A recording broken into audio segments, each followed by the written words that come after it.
Welcome to the Visibility Strategies for Women Entrepreneurs podcast, where we empower female business owners to step boldly into the spotlight and claim the recognition they deserve. I'm your host, Tori Barker. I'm passionate about helping women like you transform your visibility into tangible business success. Each week on this show, we'll dive deep into game-changing strategies, share inspiring success stories from women who've mastered their visibility, and offer practical, actionable advice you can implement immediately. Whether you're just starting your entrepreneurial journey, pivoting your business model, or ready to elevate your existing presence to new heights, you'll discover effective approaches to create exciting opportunities and expand your reach. So let's harness the power of strategic visibility and grow your business together. Welcome to the show.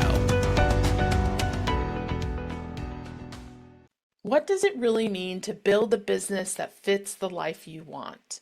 In this episode, I'm joined by Anamarie for an inspiring conversation that traces her journey from crime scene investigation to restaurant ownership to purpose-driven business coaching.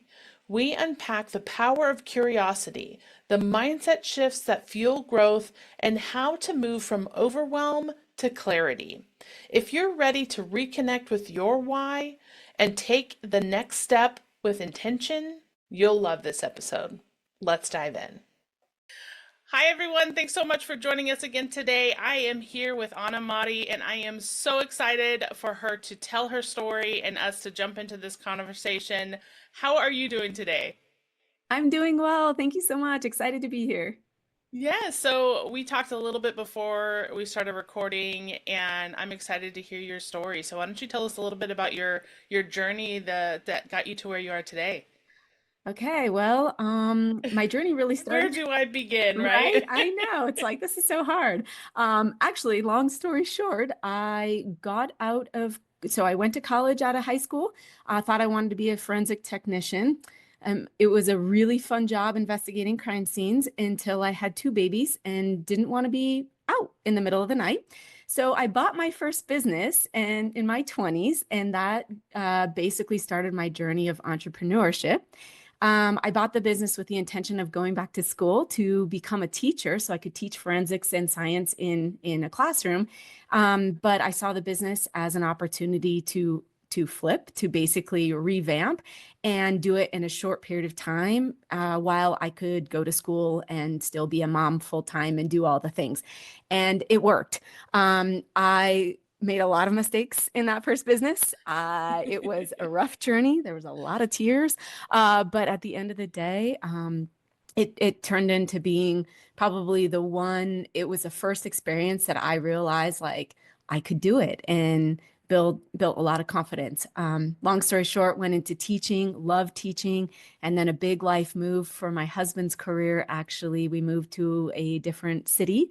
I had to give up my teaching because there were no jobs. And that's when I decided to start a restaurant. So journey number 2 of entrepreneurship.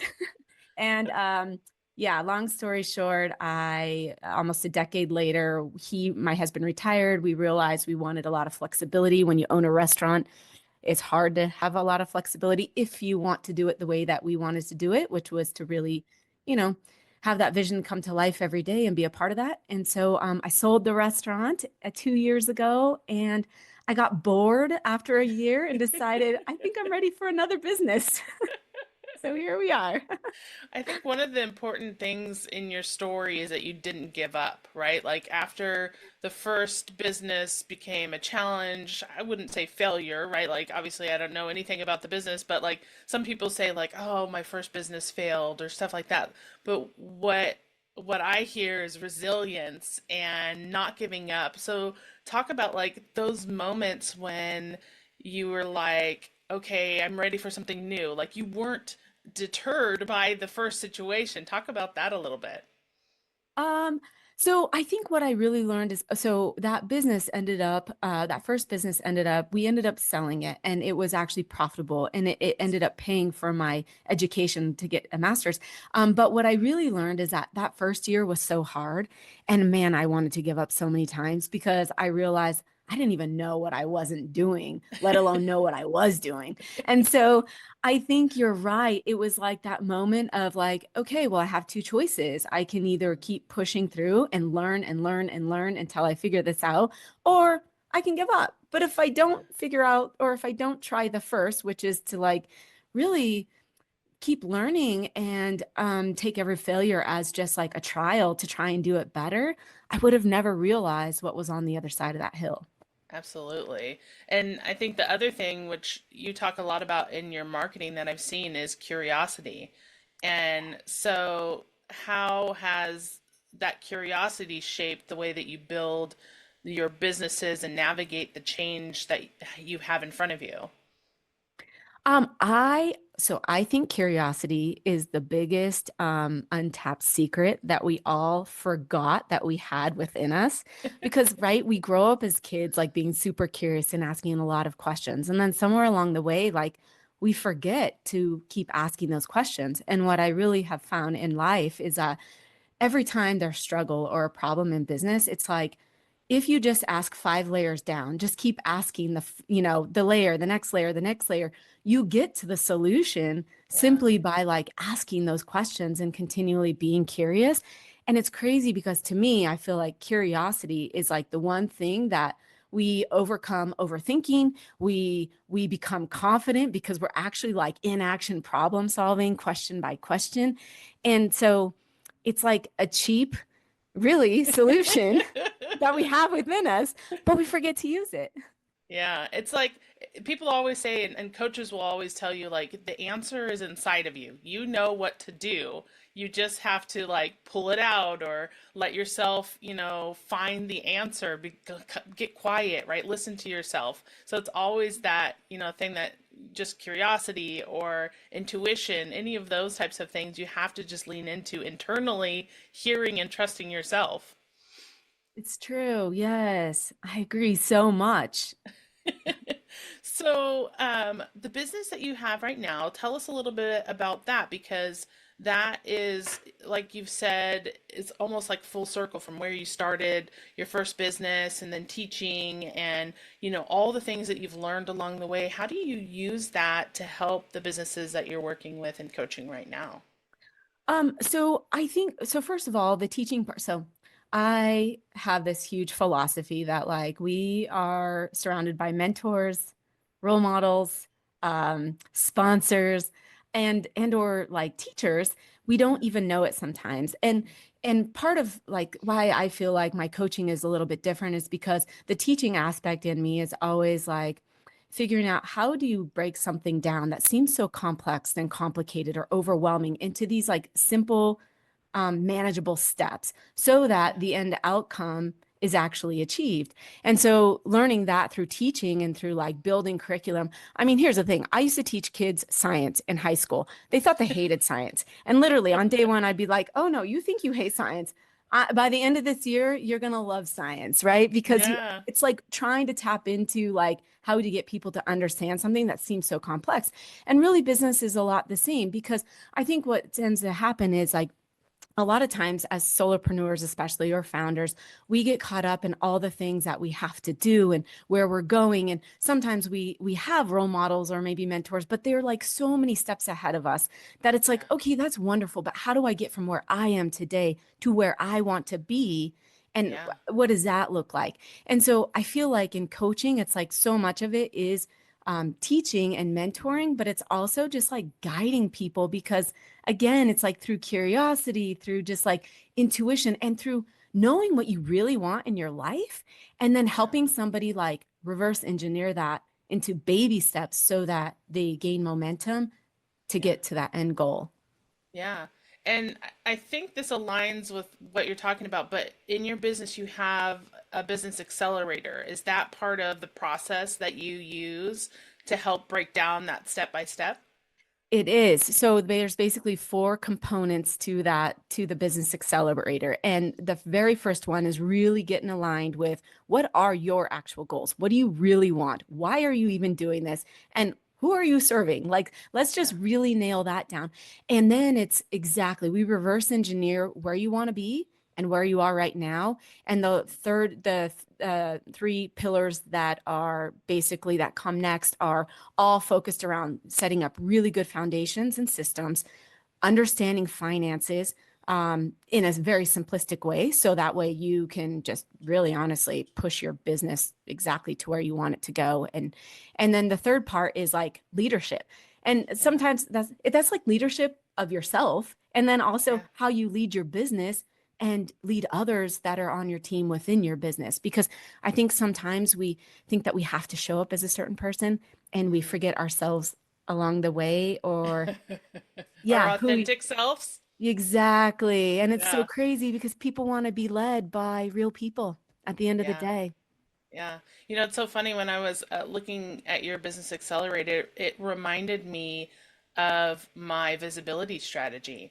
And it's very aligned because it starts with the clarity, like who you are, who you serve, and how you want to show up, and the confidence in yourself, being consistent, having systems, and then building those relationships to, convert them into leads or connections or networks or whatever it might be. So it's almost like everything, and this is what I feel like visibility. There's different components of visibility. There's like the internal visibility, like you have to be okay with being visible. That's like step one, putting yourself out there. And then there's the external visibility of how people find you, like the marketing behind it and that sort of thing. So it's just interesting how, so much of that behind the scenes stuff really aligns with business growth, and the business growth is where the visibility comes in. Yes, I agree so much. Yes. So, talk about maybe your own visibility, and have you had struggles along the way putting yourself out there, making your businesses visible, or any of those challenges that you may have, had lessons that you've learned from? First of all, yes, 100%. And what you said previously, I agree with so much because what I've learned along this journey is like the visibility from within Mm, is the hardest but most powerful. And once you lock that in, it's like, the fear of the external visibility becomes way less, right? Because yeah, exactly, you're so spot on, exactly where you're going, why you're doing this, and why it matters. And so, crazy enough, I built my first two businesses sort of behind the scenes of a brand, right? yeah. Hmm. I, it, I knew what I was doing. I knew what I was building, but I was like never the forefront of that whatsoever. And in fact, in the restaurant, I was like, okay, my goal is to find somebody who is 10 times better than I will ever be at the cash register, at this, at that, at whatever job it was, um because I think strategically it was like a good move in that, like, if you can always find someone better, great. That's like the Yeah. end goal. But more times than not, I would actually, I could have grown more if I would have put myself out there a bit more, and just because people like connecting with people, not just the Yeah. brand, right? Yeah. Yeah. In this coaching business and consulting business, like what I'm doing now is the first time I've had to put my whole self out there. And I tell you what, it's like in my 40s, I learned a whole new way of like, no, this is why I'm doing it. I really feel like I want to help people and I can help them. And this is so Yeah. important to me. So your clarity piece is so true. And then from there, it's, yeah. Yeah, it's funny that you say that, hiding behind the brand, because I think when I started in business, everything that I saw and heard and read was don't make yourself the face of the business, because what if, or XYZ, whatever it was, it's got to be about the brand. Well, I think a brand like Nike or Apple, yes, that's important, right? But when you're like an entrepreneur or solopreneur or a small mid-sized business, the person is the brand. And I think that that's something that women specifically have to get more comfortable with. And in general, putting yourself out there as the brand, because like you said, people want to work with people. It's the like, no, like, and trust factor, right? Absolutely. And And depending on, and the other caveat to that is, um, there's so many people who do similar things to what we do. Like there's so many people, right? But the difference is the person. And so it's like a lot of people are like, "Oh, I don't want to talk to other marketers or I don't want to talk to other coaches because they're competitors." And I'm like, "No, no, no, no, no, no." It's the complete opposite. Like there's so much business out there for everyone, and people are going to work with who they align with personally, values, personality, all those different things. So it's just, I love that you said, I was hiding behind the brand because I think a lot of us started that way or may be in that kind of quarrel of what do I do personally or, brand, forward facing. So it's just interesting that you had that conversation. Yes. No, and I think you're right. And I do think like there has been a shift in just understanding how important it is for us to like build a personal brand, right? And Yes. and how connecting it is. And I love that you also say that it's amazing to have conversations and work together as coaches in different areas or even in the same area because we all have something so different to offer the world. Yeah. Yeah. And it's like we can build each other up simply by having conversations and, building each other up in the sense of like learning from one another, but also Yeah. helping each other, right? Yeah, and that's where like networking groups come into play. It's like having a collaborative space, having a group of people who are in a similar spot than you. And like you talked about, like I'm here and somebody that I'm looking, admiring is up here. So how do you get to that spot? And having a group of people to surround yourself with, especially in this day and age where everything's so digital and we don't work in an office space and we're trying to learn on our on our feet, right? Like we're just trying to figure it out as we go, and so it's just so interesting to have that, collaborative space. It is. And what's interesting is when you start getting into those collaborative spaces, you realize that at the end of the day, I feel like everybody good people want to help good people do good Yeah. things. You know what I Yeah. mean? So it's like people are always sometimes just by asking the question or I mean, or having the conversation, we learn so much, but genuinely people want to help one another. I mean, Yeah. I know that we probably feel the same. It's like, Yeah. no, let me take all this knowledge I've learned over this, years of Right. experience and how can I help other people with that? Yeah. So the companies and people that you're working with, do you find that there's a common thread of like they come in at a certain point or a certain challenge that you're helping them with at the beginning? Yes. So I think what happens is launch is really exciting, right? It's like all this energy and excitement goes into launch, and we think about all the things, but then it's like you're in it. Mhm. And when you're in it, it's that entrepreneurs, we have these brains that are just like tons of ideas, and it's always trying to like, grow because that's the name of the game. We have to, right? We're in business. And Yeah. so what ends up happening is I work with two different kind of people, I guess you will. So it's an entrepreneur who has launched. That was really amazing. And now they're really like overwhelmed and stuck. And actually because of that, losing confidence in their abilities and in themselves and in like the potential of their business. And so Yeah. much of that just goes back to like, okay, let's simplify all the things that you think you need to do, all that busy, and like what are the main components that are going to move you forward. So a lot of it is just organizational pieces and setting up really good systems, like foundational systems. And then Yeah. the second piece that I see a whole lot too is that like the leadership aspect. So once they start getting people, growing their team, it's like how do you take your vision as an entrepreneur and have that vision be really felt by the people that are on your team working with you, right? That's Yeah. hard, but it's really like the golden ticket because you can't just give over.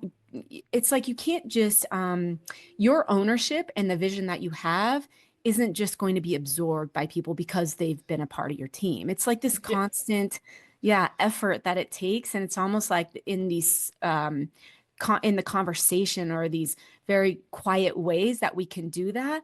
But your people will feel your energy and they will feel your vision and they will feel what it is that mission is when they see you in action and the passion you have behind it. And then Yeah. it's like, okay, how do you communicate with them so that that becomes their mission while they're with you Yeah, on that team? absolutely. Now, do you work with like mindset shifts? Because I think a lot of times, confidence and, struggles you bring in, you have to come like internally. We talk about, looking inside. So what about like the mindset side of things, and how does that help to shift their perspective? So 100%, because I think a long time ago I saw this like entrepreneurship is 80% mindset and 20% strategy, right? And so yes, I mean, at the end of the day, I think a lot of times the mindset, our mindset, so the way that we shifted into like keeping us stuck and preventing us with like limiting beliefs and self-doubt and Hmm. imposter syndrome is by getting into action. Yeah. And I think what happens is, so mindset is like that first pillar, that first component that I really work on with my clients is how do we get to you out of this place of where you feel so overwhelmed and so stuck and like you can't do it or whatever it might be. It's by getting into action. And so the Yeah. mindset piece is like kind of where we start, and a lot of that is just getting really clear on what do you really want? What is your goal of this whole thing, right? And then once we do that, it's like, okay, baby step. How are we going to get to the very first step? And once it's like those mini goals help us almost Hmm. shift our mindset, because once we get into action, we don't have time to think about all the things that are keeping us stuck. Instead, we're Yeah. like, now what? Let's go. Yeah. What's next? Yeah. And the other thing that I would say too is repetition in the mindset. And it's funny, I'll share a little story. So I have a background in sports. I played collegiate softball. And so mindset was like 80% of it, right? In sports is mindset. And then the other 20% is just the action of doing it and the repetition that you've done in practice. And so I had a conversation with my oldest son yesterday because he's playing baseball. And so he was talking about how he's struggling with his hitting. And he's like, yeah, mom, I'm really not hitting as well as I want to. And I'm like, you need to do more repetition. Like, you need to get out there and start hitting. And you need to, get out of your head because you're telling yourself these things. And so it's so funny. Like, it's like almost that full circle again. Like, I learned this in sports, and that's been a foundation in my life is the coaching that I've learned in sports and all of those things. But it comes back to that in business as well, the mindset, the repetition, the confidence, the action, the problem solving, all of these things. Yes, no, I agree. I grew up, love sports. I was a soccer player actually, and same thing. But you're absolutely right. It is that there, it's the same, it's the consistency too, right? And it's like Yeah, even on the hardest day, it's like just picking the one thing that you can do today to still yeah, keep moving. You're yeah. right. I love that. I know. That's It's so crazy how funny. sports taught us all these things when we were, you Right? know, and I look back now and I'm like, wow, I'm thankful for all of Yeah. those, Absolutely. skills. It's, you know, I appreciate my parents so much more now, right? Obviously than when I was a kid because we played travel ball and like we did all the sports, and so we were going, and now I have two kids who are playing sports and I'm going every day to some sporting event, and so I'm like, oh my gosh, this is exhausting. But at the same time, I think about this conversation like we're having, like there's so much foundational knowledge and experience and things that they're learning that are gonna propel them in their adulthood and in their future. So I'm like, okay, it's for the children, it's for the Yeah, future. it's worth it. I It's love worth it. it. Yes. That's Oh my amazing. goodness. Well, I want to wrap this up with like maybe one final piece of advice that you can give somebody who's listening who maybe feels stuck, or they're kind of in like a survival mode or whatever it might be, like any piece of advice you can give our listeners on a step that they can take to get moving forward. Okay. I would say if you're feeling that way, number one, just take a pause, a deep breath, and literally go back to like, why did you ever start this journey to begin with? And why is it important to you? Because I think if we can just go back to that very simple question and find that answer within us, from there we can start asking the next question. It's what's one thing today that I can do that will just move forward. Not 10, just one. Yeah. And yeah, I think that would be my biggest advice. That's a great piece of advice. So, how can people get in touch with you if they want to learn more about what you're doing and the accelerator that you have? How can they get in touch? Yeah. So first of all, I'm on LinkedIn, and you can also find me through my website, which is www.bideako, which is Bideako, which actually loosely translates to pathways to success. Yeah, if you go to my website, you can contact me there. You can, again, through LinkedIn, and I would love to see anybody there. Awesome. Well, thank you so much. It's been a pleasure having this conversation with you. I feel like we can record a whole other podcast talking about sports and all these other things. So I just appreciate your time and thank you for being a guest on the show. Oh my gosh, thank you so much for the opportunities. Amazing. And I love what you're doing as well. So important. And there's so many people out there who need what you're doing. So thank you.